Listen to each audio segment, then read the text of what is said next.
छात्रों नमस्ते। आज हम चर्चा करेंगे उपसर्ग और प्रत्यय के बारे में, जो 2 अंक के लिए आपको पूछा जाएगा परीक्षा के अंतर्गत। तो उपसर्ग क्या है, उपसर्ग की मतलब परिभाषा क्या है। उपसर्ग वे शब्दांश को कहते हैं जो किसी शब्द के आगे जुड़कर उसको विशेष अर्थ प्रदान करता है।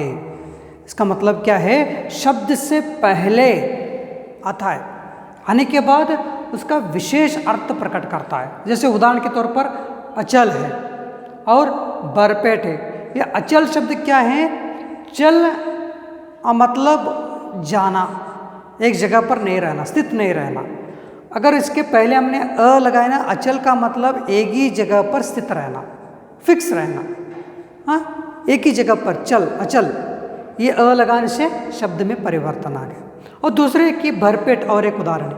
पेट मतलब पेट है, भरपेट पेट भर कर, हमने आज इतना खाना खाया कि पेट भर गया, मतलब पेट भर। इसके अंतर्गत क्या होता है कि इस शब्द में अर्थ में बदलाव आ जाता है।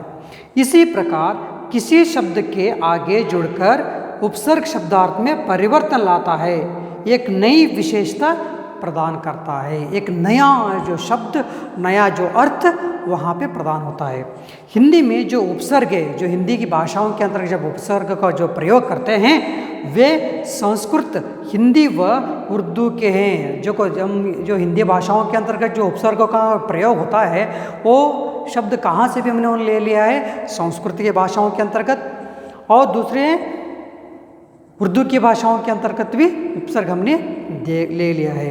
तो हिंदी के कुछ उदाहरणों के बारे में, हिंदी की जो 10 उपसर्ग है, उस 10 उपसर्ग के बारे में आज हम यहाँ पे चर्चा कर रहे हैं। देख लीजिए, हिंदी के जो उपसर्गों के बारे में हम यहाँ पे देखते हैं। जो हिंदी के पहला है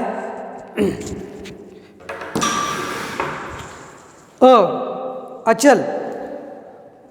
अ के जो अचल है, अनचाह है, अपढ़ है,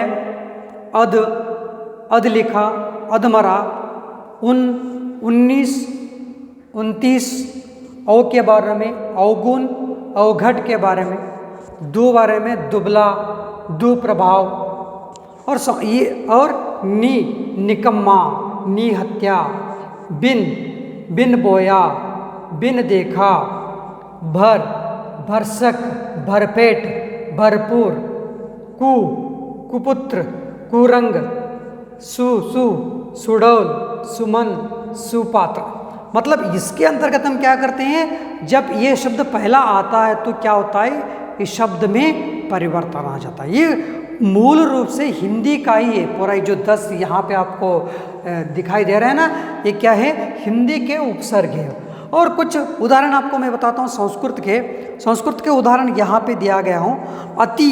अतिक्रमण, अत्याचार, अनुचर, अधिकार, अपमान, अभयश, अवगति, अवसान, पराजय, पराक्रम। और भी कुछ उदाहरण आपको मैं बताऊंगा, लेकिन ऊपर के तौर पर से आपको यहाँ पे कुछ उदाहरण मैंने बता दिया। उर्दू के उपसर्ग कैसे रहता है, उर्दू के ऊपर अलबत्ता, अलकायदा, कमज़ोर, कमसीन, खुशबू, खुशनसीब, दरअसल, दरकरार, लाचार, लापरवाह। ऐसे थोड़ा आप क्या करना है, ऐसे उदाहरणों को आप, और भी उदाहरणों को यहाँ पे आपको ढूंढना है व्याकरणों के पुस्तक के अंतर्गत।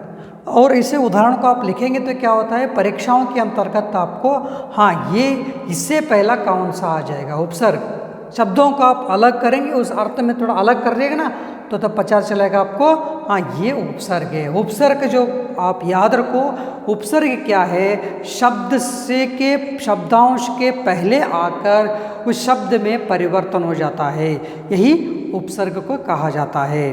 तो आगे हम देखेंगे, ये